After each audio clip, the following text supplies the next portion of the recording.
My name is Lisal Boomer, and I live in Alameda, California.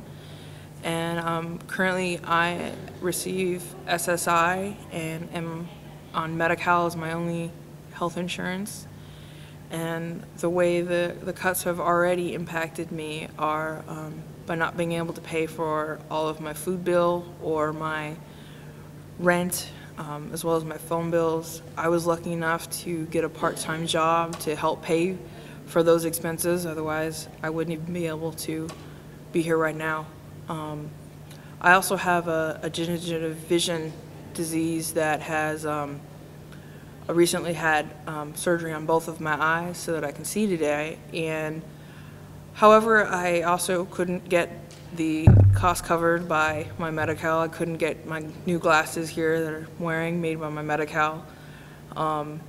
You know, and that's another $310 that I don't have, that I can't use for my food, that I can't use for my phone bill, that I have to lean on somebody else for. You know, currently we also have the bus passes are going up, our local transit's going up, you know.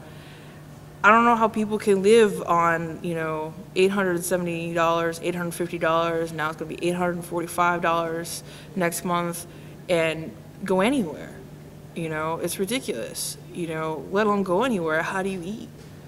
I mean, this is just horrible. And, you know, somebody said earlier today, I just thought it was the greatest quote I've ever heard was, you know, when people who are wealthy or corporations get taxed, they complain. When people with disabilities or seniors, when our services are cut or our funding is cut, we die.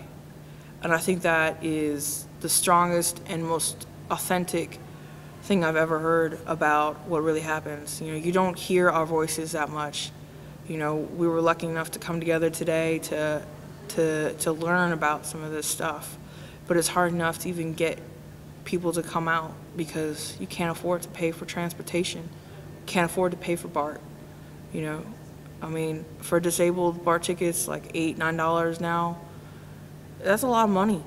When you're getting $850, it's a lot of money. Bus pass for senior disabled is $20. You know, if you're doing a one-time ride, it's $1. It's ridiculous.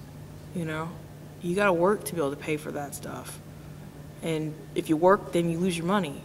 You know, the system isn't right. I think this is one of the reasons why I also have to advocate for the bill that's going on in the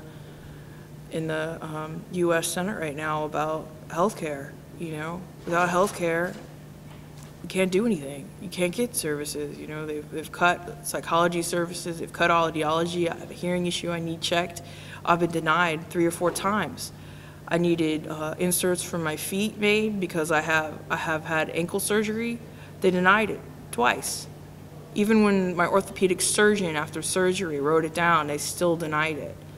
You know, I wait more than a month for my medication to get approved with the TAR, and I still don't get it. The only reason I get the medication without going through a massive withdrawal is because I use a pharmacy that was nice enough to forward me out. And we're talking a month, 30 days, you know? This is ridiculous, and this is how our system is set up. And it's time we do something about it. It's time for our voice to be heard.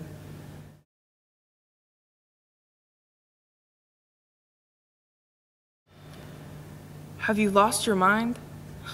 Seriously, man, I mean, come on. Can you live on $850 per month, please, without health insurance? I'd like to see you try it. I'd like to see the legislator try it. Seriously, try it for a week even, you know? I mean, this is ridiculous. You guys make more than $100,000 a year in those jobs. You know, I get $6,000 a year, $6,000 a year, and I live in the Bay Area. You can't even pay for rent with that. You can't live in anything but, you know, a backyard hole or something. It's ridiculous, you know? And then they talk about fraud and all this. Well, what do you expect? You set up a system that's designed to fail for us. It's time for change, you know? It really is. It's time for our voice to be heard. It's time for the legislator to take us seriously, to listen to the suggestions that we've put forth, you know? I mean, seriously, what's a tax gonna do, you know? It's not going to harm anybody, not any more than the people who are being harmed. Sure, maybe it's harder for somebody who is getting, millions of dollars in their bank there to go out and buy, 4 more houses. But I don't have one house, I don't have any of that stuff. I don't understand why it's so important that a few people have everything and the rest of us suffer at that expense.